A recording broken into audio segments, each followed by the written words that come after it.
Obra Ícaro Redimido, psicografia de Gilson Freire pelo Espírito Adamastor. Capítulo 20. Fisiopatologia da arrogância. Qualquer, pois, que a si mesmo se exaltar, será humilhado. Jesus, em Mateus 23:12. Finalmente, Alberto recuperara a lembrança de sua individualidade, reintegrando-se ao autoconhecimento, embora não detivesse ainda ciência da própria desencarnação, acreditando-se vivo na matéria, em uma clínica de repouso. O risco do estabelecimento de uma grave psicose estava definitivamente afastado e iniciava-se o soerguimento do processo depressivo em que ainda se encontrava. Adentrávamos diferente fase de abordagem no auxílio terapêutico, mediante as necessidades prementes que o seu reequilíbrio exigia. Doravante, deveríamos ajudá-lo a entrar em contato com sua nova realidade, a vencer as frustrações hauridas no exercício da vida, superando em definitivo as marcas deletérias do passado e a inibir os perigosos patamares altanados com que ainda nutria doentiamente o personalismo. Seu psiquismo fixava-se agora nos últimos anos de sua vida na carne, embora seu perispírito continuasse a revelar a aparência física de um jovem. Entretanto, à medida que os dias se passavam, acelerado processo de envelhecimento lhe dominava a forma, fenômeno conhecido em nosso mundo, propiciado pela maior plasticidade das linhas morfossomáticas perispirituais que se apressam a refletir o perfil psíquico predominante no ser. O desvalimento ainda se imiscuía em seu caráter e a insegurança semeava incertezas em seu íntimo, quanto o personalismo, diante de contida empáfia, o projetasse, por instantes, em limiar de perigosas arrogâncias. A revivência dos dias gloriosos o ajudou a restaurar a memória, porém não lhe trouxe equilíbrio ao dinamismo psíquico, que passou a alterar momentos de euforia com períodos de melancolia, caracterizando conhecido quadro da psiquiatria terrena, onde a exaltação do entusiasmo e a apatia oscilam, intercalando-se em rápidas sucessões. Atualmente denominado na Terra como transtorno bipolar do humor. Em todos os instantes, porém, insidiosa timidez insistia em mascarar-lhe o caráter de aparente subserviência. Nos momentos de enlevo, apresentava-se como o inventor, gabando-se de seus grandes feitos e se mostrava contrafeito ao perceber que as pessoas não o conheciam, por não saberem quem era Santos Dumont. Nos instantes de contrição, revelando a contrafação da humildade, dizia-se esquecido do povo e que nada adiantara ter feito o que fez, mostrando decepção e denotando que mágoas importantes ainda enodavam sua alma. Comentava que depois que o presidente da República dispensou seus conselhos com respeito aos avanços da aeronáutica no país, sentiu que sua opinião não mais importava e a relevância que a nação dera ao seu nome havia terminado. Paris, apesar de ter erguido 2 monumentos em sua homenagem, também já não o reconhecia mais. Era agora um esquecido. Sua vida não tinha mais a menor importância e já não o ouviam. A carta que enviara ao embaixador brasileiro na Liga das Nações, sugerindo a interdição do avião como arma de guerra, fora completamente ignorada. Caçoavam dele quando dizia que não havia feito o avião para a guerra. O sobrinho desaparecera e sequer os amigos o procuraram. Até o Antônio sumiu, exclamava. E a tudo isso reputava o fato de ter sido roubado da glória do primeiro voo mais pesado que o ar. Arriscara a vida inutilmente lamentava, pois seu nome havia sido preterido pelos irmãos Wright. Isso não era justo. Considerava profundamente aborrecido e inconformado com suas desditas com o mundo que parecia rejeitá-lo. Não havia mais lugar para ele na vida. Nos momentos de intensos espasmos depressivos, chamava-me em prantos, confessando que tinha desejo de matar-se, pois não valia mais a pena viver.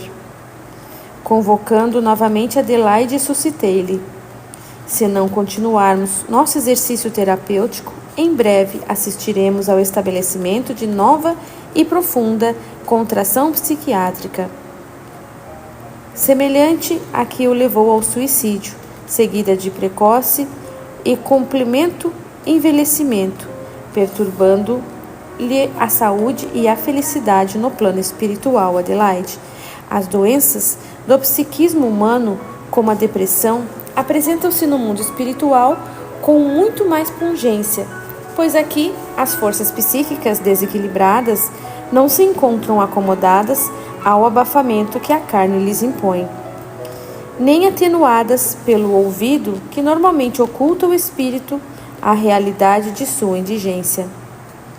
Por isso podemos identificar perfeitamente em Alberto a continuidade da mesma grave depressão que o motivou nos últimos anos da vida na carne e o levou ao autoaniquilamento.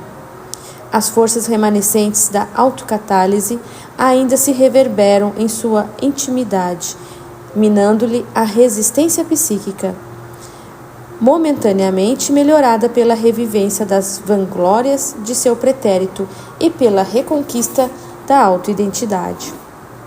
Os valores do orgulho se misturaram então com a identificação das próprias penúrias?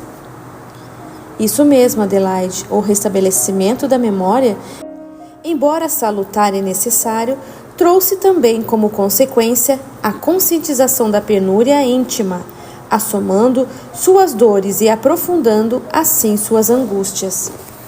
Uma chaga de fatuidade se mantém aberta em sua alma e ainda precisa de nosso auxílio. Ulceração alimentada por perigoso orgulho ferido e marcada intolerância às frustrações vividas, sentimentos que lhe mantêm a instabilidade das forças psíquicas. Temos de ajudá-lo a reencontrar o equilíbrio na moderação dessas energias e a cicatrizar as feridas do amor próprio que traz do passado, para que o bem-estar espiritual se incorpore em definitivo no seu panorama mental. Nossa tática de trabalho doravante consiste em despertá-lo para a realidade do mundo após a morte e depois propiciar-lhe a confabulação consigo mesmo, diante dos sucessos e fracassos da experiência carnal, permitindo-lhe a colheita das preciosas lições que a vida lhe ofertou para a conquista da saúde espiritual. Se necessário, empreenderemos novos mergulhos em passado ainda mais remoto, procurando entrever as reais justificativas para as dores que a existência carnal lhe impôs e as verdadeiras motivações das tarefas que cumprira na terra. Como é delicado o processo de reestruturação da alma em desequilíbrio. Ainda temos muito trabalho pela frente, quero crer. Sim, Adelaide, ainda estamos em meio à cirurgia psíquica de nosso amigo. Contamo-lhes os tecidos da alma e vemos agora a necessidade de aprofundar ainda mais as incisões, a fim de fazer drenar os ofensivos fleimões que lhe injuriam a alma, amontoados em regiões mais recônditas. Depois nos competirá ainda costurar as malhas abertas e ajudá-lo na cicatrização das feridas emocionais. Eis delineado nosso roteiro de serviço. Mas não se inquiete, não fazemos mais do que a nossa obrigação. Se hoje possuímos o psiquismo aparentemente em paz e desfrutamos certo equilíbrio interno, devemos isso ao esforço ingerente de amigos espirituais que trabalham constantemente em nosso benefício. sem que atentemos para o fato. Por isso, empenharmos-nos com afinco no socorro a Alberto ou a quantos vierem necessitar de nossa modesta ajuda, é apenas pagar à vida o que lhe devemos. E ainda, como você sabe, todos estamos propícios a cair em perturbações, quais as que motivam a infelicidade de nosso companheiro, e podemos necessitar, por nossa vez, de iguais cuidados no futuro. Vimos que ele se empenhou em tarefas bastante arrojadas quando na carne e alimentou uma depressão de sérias consequências ao longo de extenso período de vida, depois de viver tamanhas glórias. Podemos compreender nesse caso que tal enfermidade e os desgastes dos constantes riscos a que se expunha na vida são os responsáveis pelos seus sofrimentos atuais? E assim não seria de se admitir que foi a depressão que o levou ao suicídio? Convém estudarmos com mais detalhes a delicada questão, Adelaide. Avancemos um pouco na inquirição dessa intrigante patologia da alma, a depressão, considerada como a causa de muitos padecimentos humanos. Nosso Alberto, de fato, é tido na Terra como alguém que sofreu as consequências de grave e inexplicável depressão nervosa que o teria mesmo levado ao autoextermínio, responsabilizando-se por todo o seu drama. Outros imputaram a doença da degeneração mielínica, que é conhecida como esclerose múltipla, a causa de todos os transtornos. Como vemos, a medicina materialista ainda teima em considerar o homem vítima de indônitas perturbações biológicas que o subjugariam, impondo-lhe imerecidas e injustificáveis dores por mera obra do acaso. A fim de compreendermos a verdadeira etiologia da doença depressiva, situando-a no cortejo das forças endógenas que movem o espírito a aplicar tal conhecimento para entender os enfermiços movimentos emocionais que abalaram a vida de nosso amigo, convém demorar um pouco no estudo da dinâmica das pulsões que fomentam o nosso psiquismo. Confabulamos então longamente, trocando impressões a respeito do intrigante assunto, procurando estabelecer as suas bases. Como sabemos, todo dinamismo que se impera no ser, seja o conjunto das energias que modelam o perispírito ou os impulsos que estruturam e sustentam o mundo orgânico, emana da força mental, potência suprema a serviço do espírito em evolução. Força que é um composto de oscilações energéticas projetadas pelo eu espiritual, qual vórtice de radiações tecidas ao seu redor, configurando-se como um fulcro essencialmente dinâmico, adensando-se no meio em que se projeta, detendo em si todo o poder da criação. Sua máxima pujança não pode ser estimada, cientes de que utilizamos no momento uma ínfima parte de seu inapreciável potencial divino. A própria matéria que nos sustenta, seja do corpo físico ou a do corpo perispiritual, é a expressão diferenciada de adensamento desse poderoso fluxo dinâmico, motor do universo.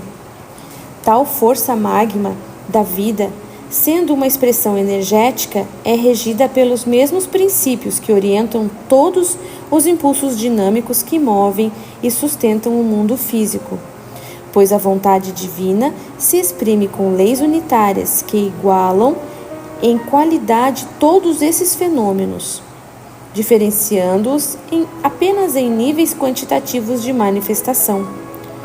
E toda energia, por propriedade intrínseca de sua natureza, é um composto de oscilações ondulatórias de potencialidades inversas e complementares a que chamamos de fases, atributo indispensável do seu existir. Se em uma onda há predominância de uma fase dita positiva, ela tem caráter expansivo, irrompendo-se em irradiações. Ao contrário, se a domina a fase oposta à negativa, ela se contrai, gerando trabalho de intenções exatamente opostas ao primeiro movimento. Da harmonia entre esses dois impulsos, em oposição, nasce toda a fenomenologia da criação. Uma galáxia gera matéria em seu cerne por condensação energética, para depois expeli-la por expansão compensatória de seu primeiro movimento. Uma estrela, filha das mesmas leis, repete o mesmo movimento, contraindo-se para fundir matéria, que então se expande, por força de reação, em irradiações luminosas e caloríficas, sustentando mundos. Na intimidade atômica, da mesma forma, a matéria densa energia até o seu máximo de condensação, para depois irradiá-la como radioatividade, desintegrando-se para morrer. Assim se revelam os fenômenos da criação que, em qualquer de suas expressões, oscilam entre duas potencialidades de intenções opostas e complementares. Aspecto que faz de toda a substância uma unidade dividida em partes opostas, compondo o dualismo universal, facilmente identificado em todo o cosmo. A ciência, em todos os tempos, reconheceu essa dualidade nas manifestações da natureza. Na íntima composição da matéria, ela enxergou na unidade atômica, vendo-a um composto bipolarizado em uma eletrosfera negativa e um núcleo positivo. Na energia, entreviu o movimento ondulado dividido em duas fases distintas e alternantes. O pensamento filosófico, perdido nos tempos milenários do conhecimento chinês, identificava a existência de duas forças em oposição, Yin e Yang, atuando nos seres vivos, o decréscimo de uma pressupondo o acréscimo de outra, dentro de uma unidade complementar e polarizada. Pensamento esse que consubstanciou a filosofia do taoísmo, do confucionismo e da acupuntura até os tempos modernos. No mundo ocidental, Anaximandro de Mileto identificou que a separação dos contrários, em eterno movimento cíclico, gera tudo o que existe. A fisiologia, assim que nasceu, enxergou também no metabolismo orgânico uma alternância de dois movimentos opostos, o anabolismo e o catabolismo, responsabilizando-se no mundo biológico pelo crescimento e pela degeneração, pela vida e pela morte, respectivamente. A psicologia, em uma fase de visões, divisou também duas pulsões operando na intimidade do inconsciente, as tendências do instinto erótico e as do instinto tanático, o primeiro caracterizando o amor construtivo, o segundo na imposição da destruição e da morte. Seguramente essas forças concebidas por todos eles são o reflexo do dualismo universal a se expressar na existência de qualquer fenômeno, seja físico, energético ou psíquico. Esse dualismo, fruto da unidade bipartida, embala todas as substâncias do universo em um ritmo próprio de crescimentos e destruições.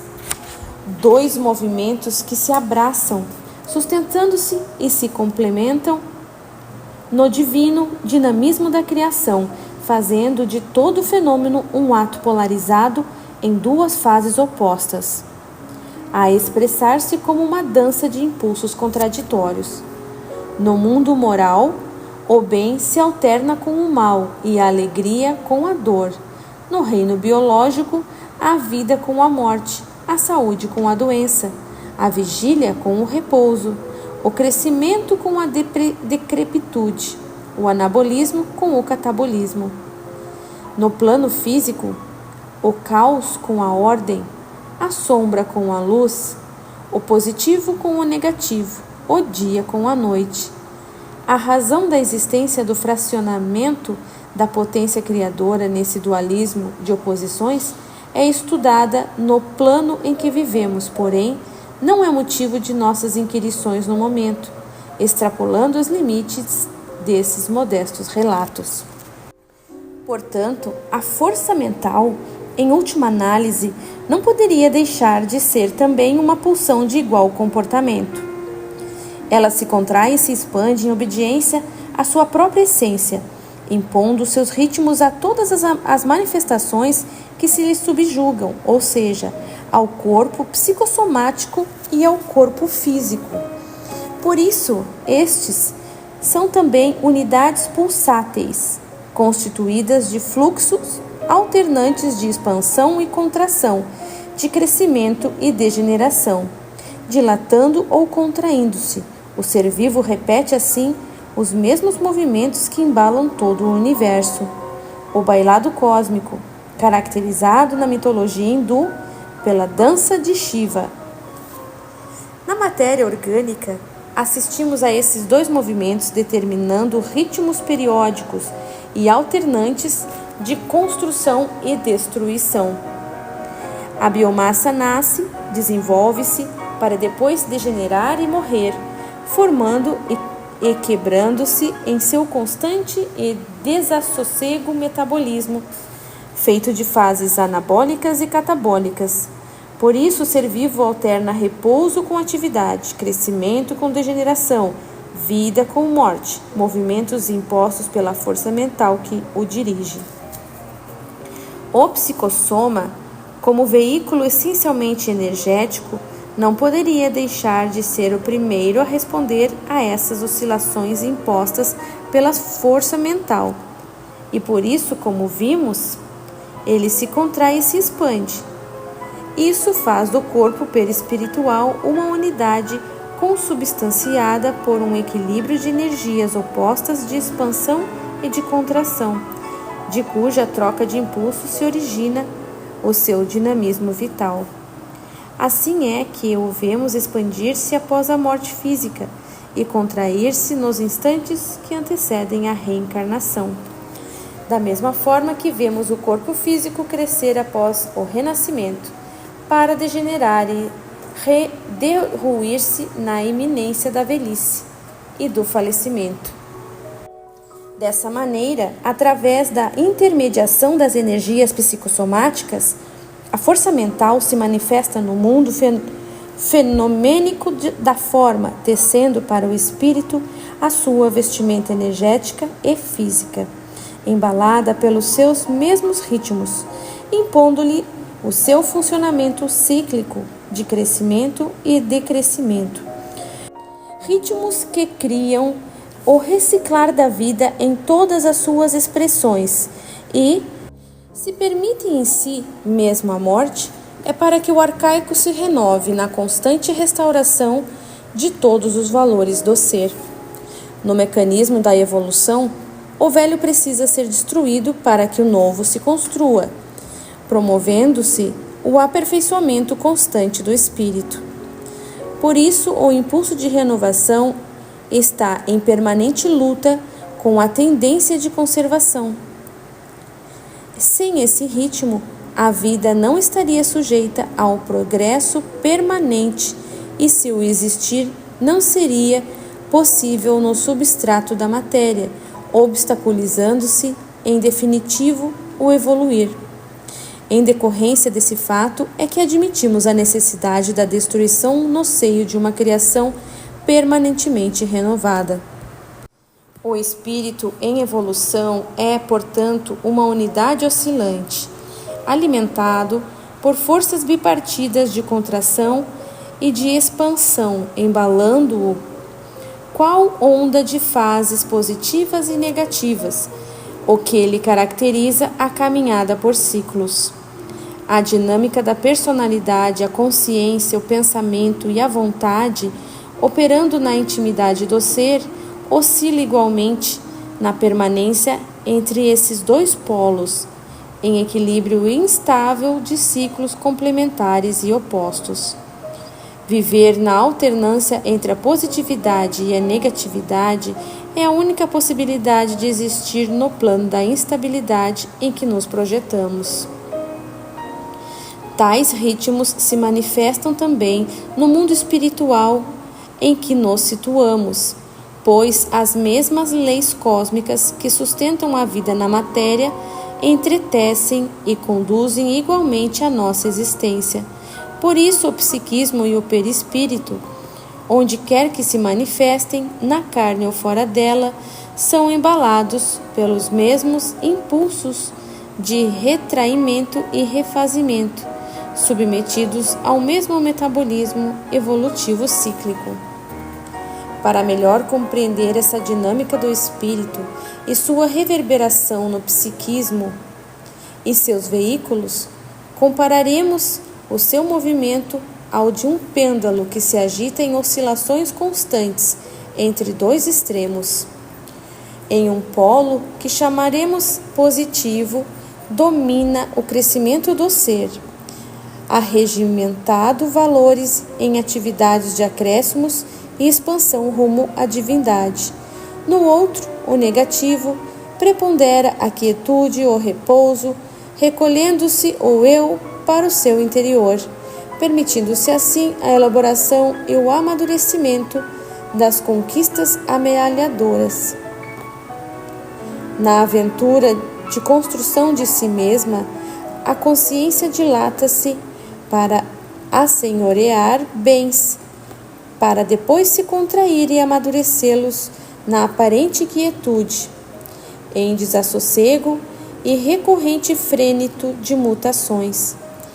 Eis a intimidade do funcionamento cíclico do espírito na carreira rumo à perfeição.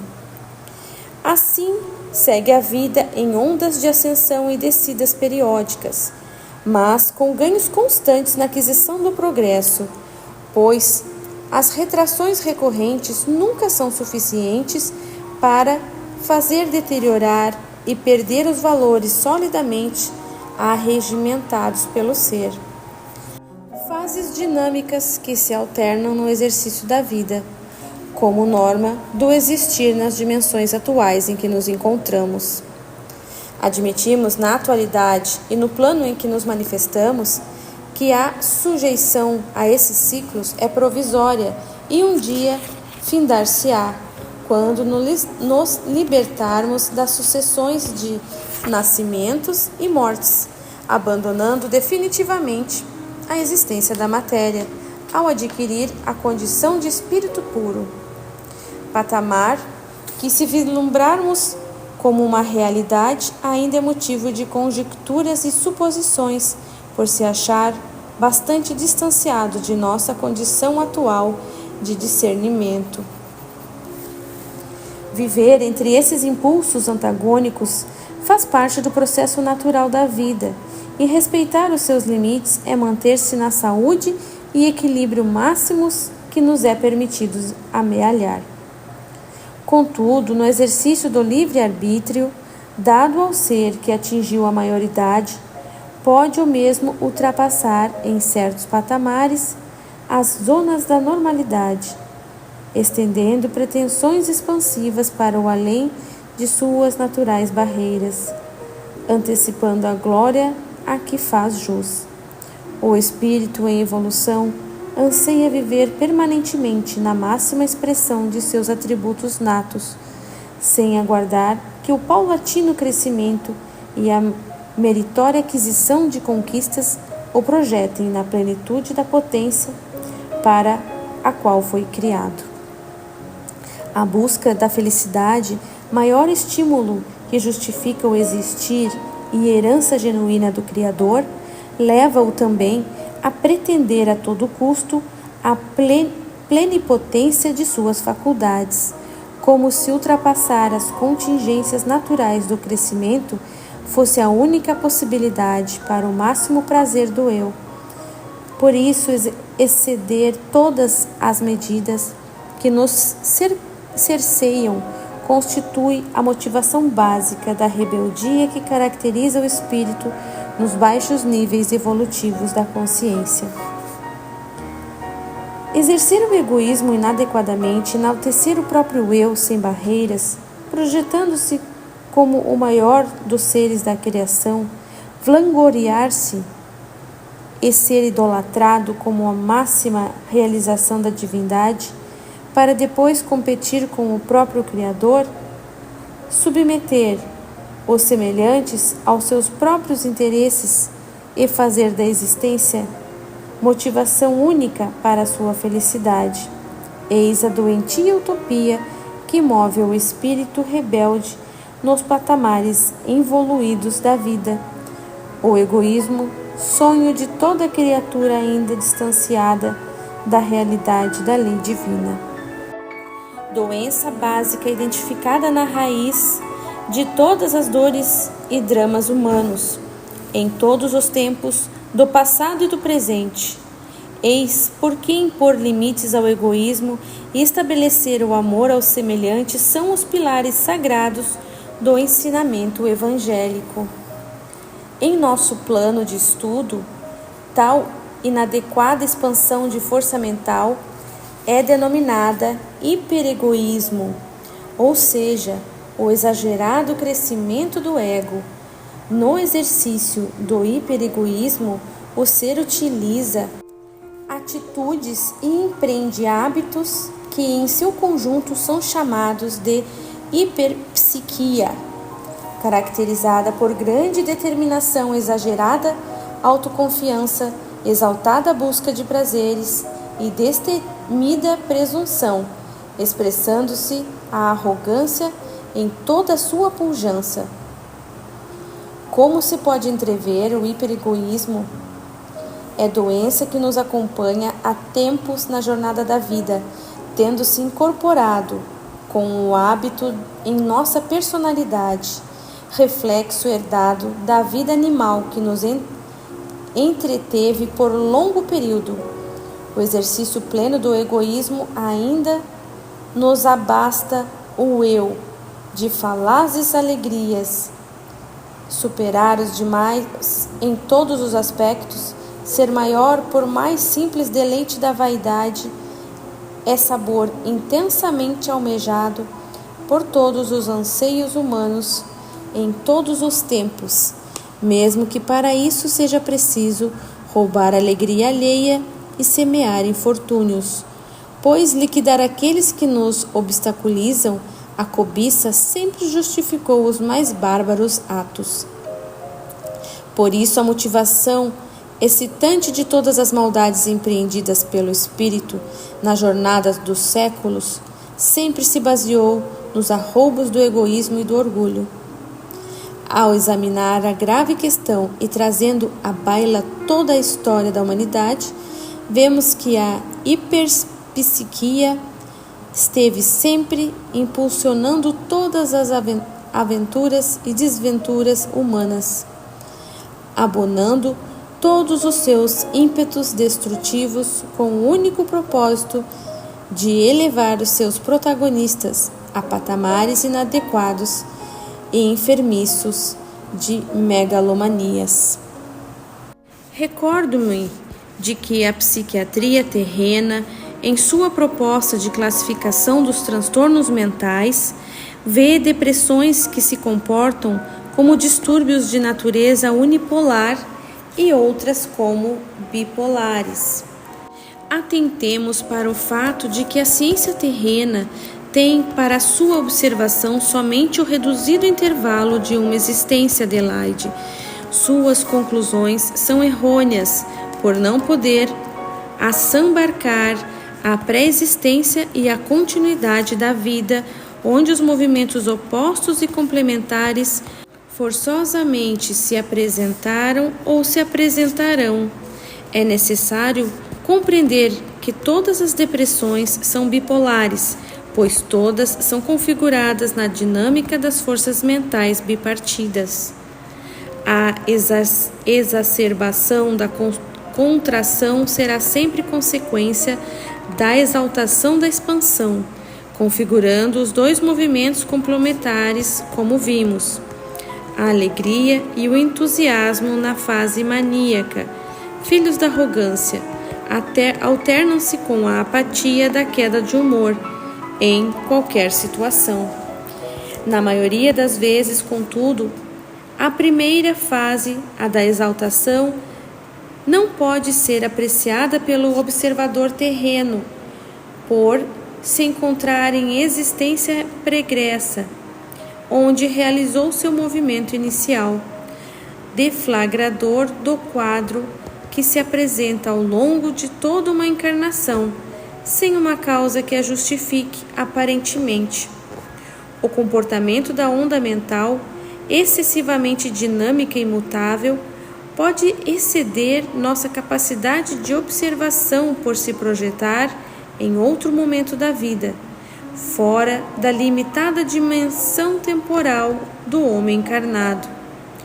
Qual onda onde somente se vê uma de suas fases, pode-se facilmente deduzir que sempre uma oposta lhe antecedeu ou lhe sucederá. Naqueles momentos em que a onda mental reduz sua frequência, passamos a ver suas fases se alternarem com rapidez, identificando facilmente a bipolaridade dos transtornos mentais, sempre em obediência à mesma oscilação. Se não podemos, no entanto, vislumbrar o momento completo dos distúrbios unipolares, isso não pressupõe que ele não esteve ou não estará presente, e não estamos autorizados a negá-lo pelo simples fato de não o ter ao alcance de nossa análise. Nunca havia atentado para o fato de que a vida é uma imensa onda. Precisamente, Adelaide, porque a existência é produto da força mental que se expressa como uma onda. E aqui podemos vê-la em amplitude, abrangendo em sua trajetória muitas vezes e não notar com clareza suas oscilações de ascensões e quedas. O estudioso terreno não pode ainda antever os seus completos movimentos, carreando a personalidade com seus transtornos aparentemente sem causas, acreditando que o homem é produto de uma única experiência de vida. Não lhe foi possível compreender que o deprimido de hoje semeou sua condição na inadequada vivência da arrogância em existência anterior. No futuro, Adelaide, a ciência da Terra será forçada a essas conclusões por força da evolução, pois o homem não tardará a atestar a existência do espírito, demonstrando essa incontestável realidade pelos meios ditos científicos, trazendo solução para todas as intrigantes contradições dos conhecimentos atuais. Ante o assombro da amiga, cada vez mais deslumbrada diante da coerência do tema abordado sob a ótica abrangente que a ciência do espírito nos permite, continuei completando minhas reflexões.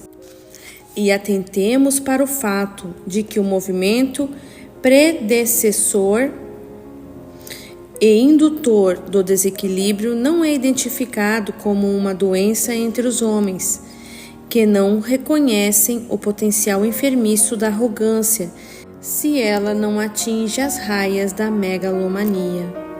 Não se considera como enfermo o espírito hiperegótico em livre exercício da jactância, pois este se apresenta como um vitorioso em seu meio, exibindo não somente dotes de conquistas fáceis, mas também exultante satisfação e aparente bem-estar, embora seu corpo denote muitas vezes a presença de patologias hipertróficas, filhas da hiperpsiquia em vigência.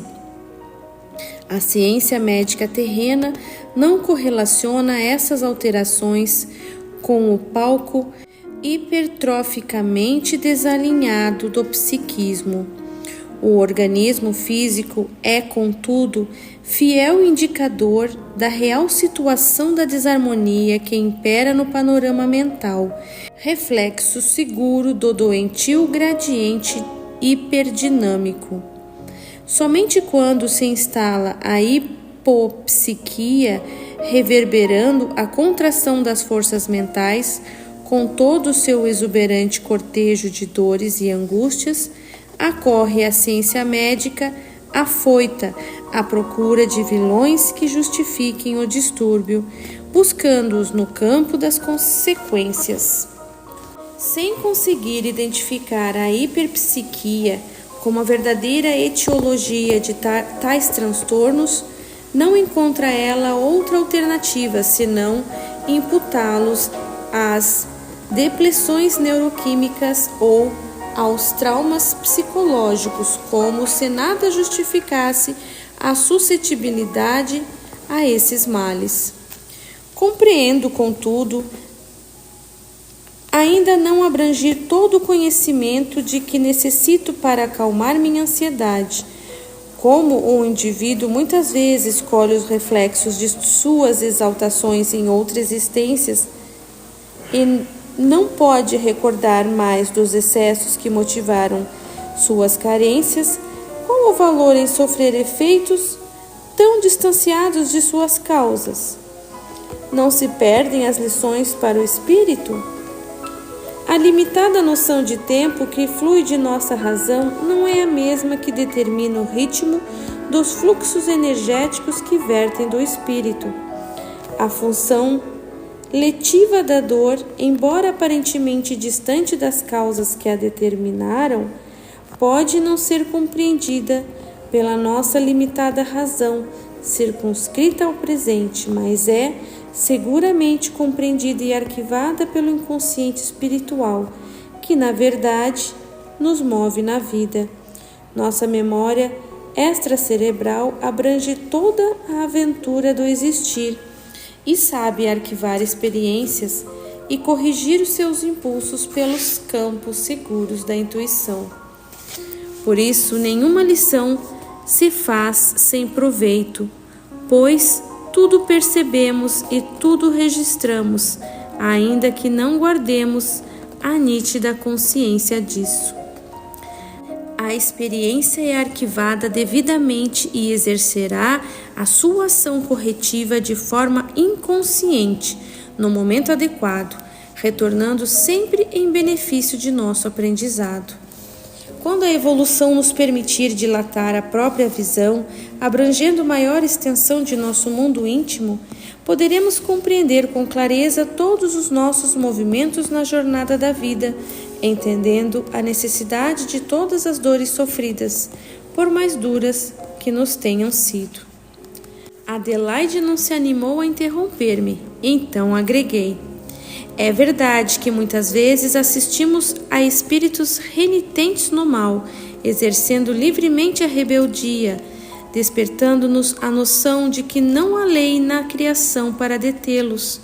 Desejamos muitas vezes, em nossa ignorância, que a dor os visitasse de imediato, suscitando-lhes a reforma necessária. Entretanto, a sabedoria divina sabe que não detém condições de aproveitamento na escola da dor e o ensinamento, em hora imprópria, seria baldado recurso. Por isso, eles são entregues aos próprios desatinos, até que a evolução lhes proporcione condições de receber suas preciosas preleções com proveito, como uma colheita que precisa ser amadurecida para se prestar ao consumo.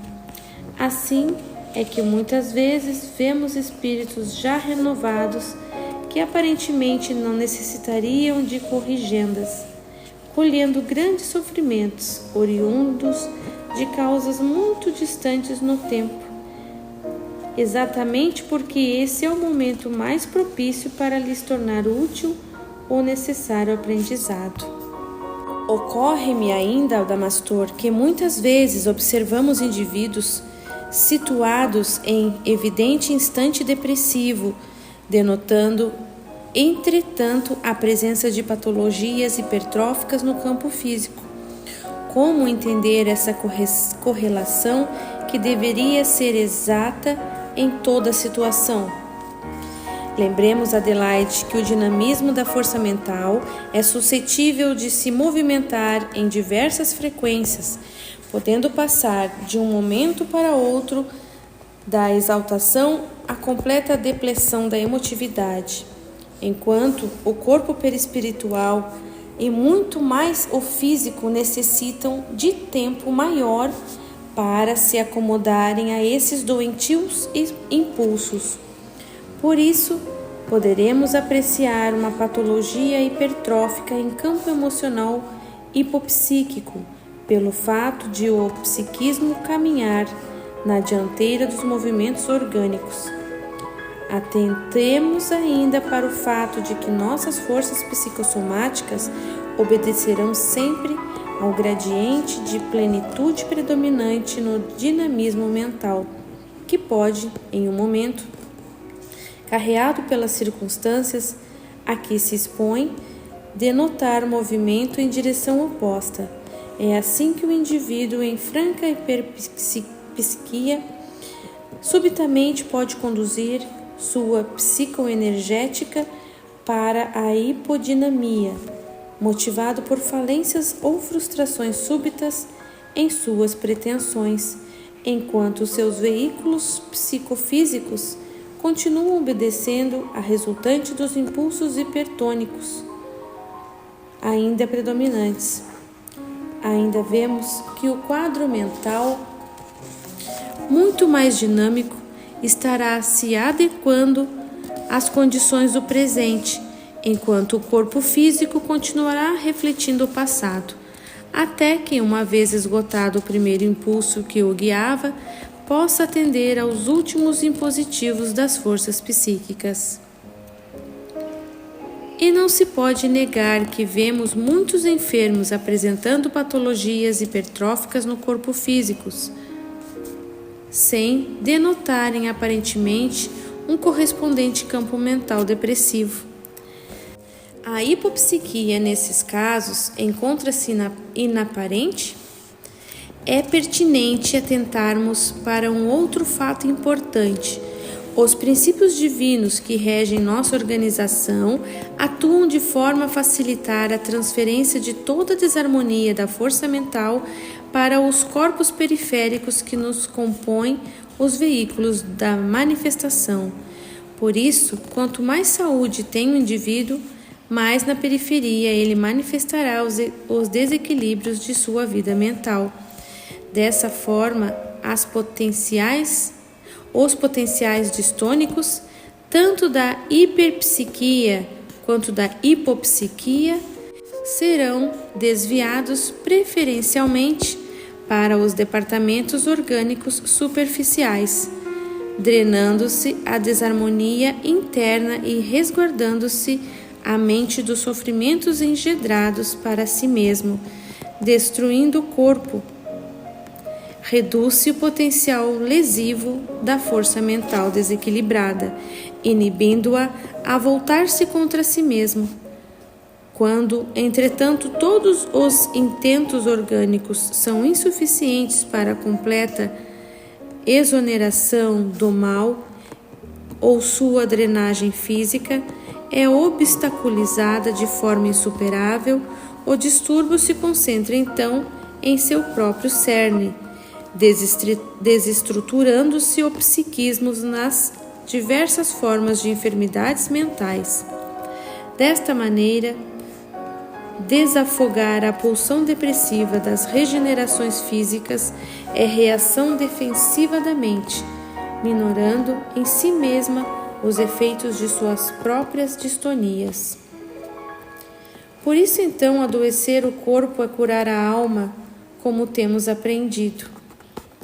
Isso mesmo, Adelaide. Enfermar o corpo é defender o intricado funcionamento psíquico, e impedir a enfermidade no corpo pode fazê-la reverberar para o interior de onde partiu.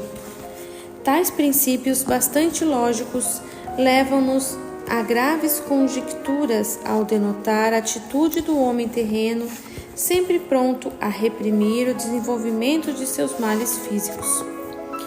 Podemos concluir que, se as doenças físicas não tivessem seu curso represado, permitir-se-ia uma maior acalmia dos transtornos mentais? Reprimi-las, nesse caso, será impor maiores dificuldades ao próprio reequilíbrio? A questão é realmente relevante, conduzindo-nos a sérias inquirições com respeito à atuação da medicina praticada atualmente na Terra, que se esmera na nobilitante tarefa de curar as enfermidades do homem terreno, porém sem questionar a função biológica da patologia, muitas vezes necessidade premente para o equilíbrio do espírito. Distanciada da realidade espiritual da vida e sem identificar as finalidades da dor, empreende a nobre ciência a busca afanosa da supressão dos distúrbios orgânicos, visando apenas o conforto imediato daquele que padece, sem compreender que a doença física é esforço curativo da mente, ou seja, uma drenagem de energias mórbidas que objetiva a solução para as desordens e impede o estabelecimento de males maiores. A medicina acorre para simplesmente lhe obstaculizar o curso. Reconhecemos na atualidade que a simples repressão das patologias orgânicas, embora proporcione imediato bem-estar ao que sofre, nem sempre é prática segura de saúde para o espírito, podendo agravar-lhe as desordens internas. As energias deletérias do perispírito permanecem contidas e deverão ser evacuadas através de patologias ainda mais graves, pois a premência de se manter os mecanismos mentais em funcionamento adequado supera o valor da integridade do corpo físico, sacrificado em prol da integridade do espírito. A questão é grave, pois implica uma reformulação dos conceitos médicos vigentes, para os quais o homem terreno ainda não está preparado. Aguardemos o futuro, minha amiga.